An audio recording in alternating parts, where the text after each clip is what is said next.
నమస్తే CM times కి స్వాగతం।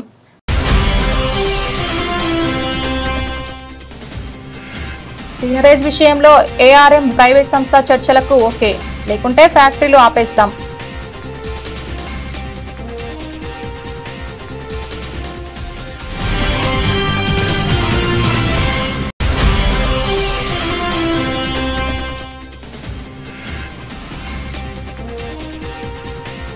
పల్లామల్లి కేవీపాలెంలో ఐసీడీఎస్ స్టాల్స్ ఏర్పాటు।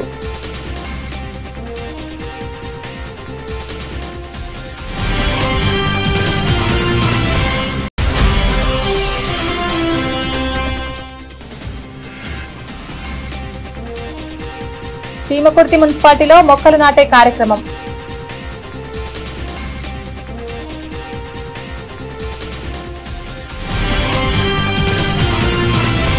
చీమకుర్తి మండలం రామతీర్థంలోని వీటీసీ నందు జిల్లాలో ఉన్న అన్ని గ్రానైట్ ఫ్యాక్టరీల అధినేతలు సమావేశమయ్యారు। అక్టోబర్ 1 నుండి సీనరేజ్ పద్ధతిలో ఏఆర్ఎం ప్రైవేట్ సంస్థ ద్వారా కంకర, రాయి, మట్టి, రాయికి సంబంధించిన ప్రతి లారీ నుండి సీనరేజ్ వసూలు చేయనుంది। దీనికి సంబంధించి ఎలా ముందుకు వెళ్లాలి, వారు వచ్చి మనతో చర్చలు జరిపితే ఎలా ముందుకు వెళ్లాలనే దానిపై ఫ్యాక్టరీ అధినేత చర్చించారు। అయితే వారు సామరస్యంగా రాని ఎడల అందరం ఏకతాటిపై ఉండే అవసరం అయితే ఫ్యాక్టరీలను ఆపేందుకు కూడా సిద్ధంగా ఉండాలని ఈ సందర్భంగా అందరూ ఏకగ్రీవ తీర్మానం చేయడం జరిగింది। ఈ కార్యక్రమంలో ఫ్యాక్టరీ ఓనర్స్ అసోసియేషన్ నాయకులు కాట్రగడ్డ రమణయ్య, లగడపాటి శ్రీనివాసరావు, మల్లినేని బుల్లబ్బాయ్, ఎర్రగుంట్ల శ్రీను, అన్ని ఫ్యాక్టరీ ఓనర్స్ పెద్ద ఎత్తున పాల్గొన్నారు। చీమకుర్తి మండలం పల్లామల్లి కేవీపాలెం గ్రామాల్లో రాష్ట్రీయ పోషణ మహోత్సవాలు నిర్వహించారు। మద్దిపాడు ప్రాజెక్టు ఐసీడీఎస్ ఆధ్వర్యంలో ఈ కార్యక్రమం జరిగింది। ఈ సందర్భంగా చిరుధాన్యాల స్టాల్స్ ఏర్పాటు చేశారు। గర్భిణీలు, బాలింతలు తక్కువ ఖర్చుతో అధిక పోషణాలు కలిగిన ఆకుకూరలు, చిరుధాన్యాల గురించి వివరించారు।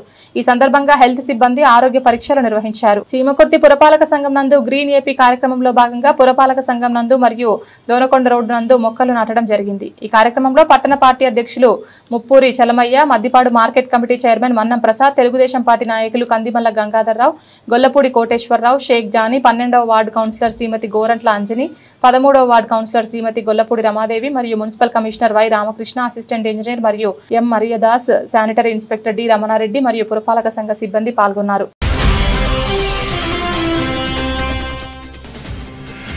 సీనరేజ్ విషయంలో ఏఆర్ఎం ప్రైవేట్ సంస్థ చర్చలకు ఓకే, లేకుంటే ఫ్యాక్టరీలు ఆపేస్తాం।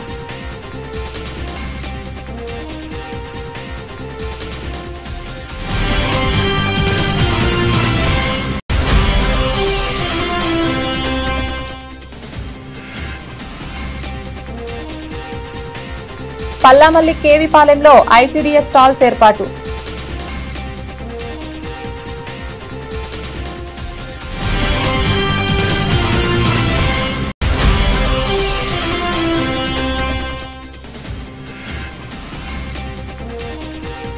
చీమకుర్తి మున్సిపాలిటీలో మొక్కలు నాటే కార్యక్రమం।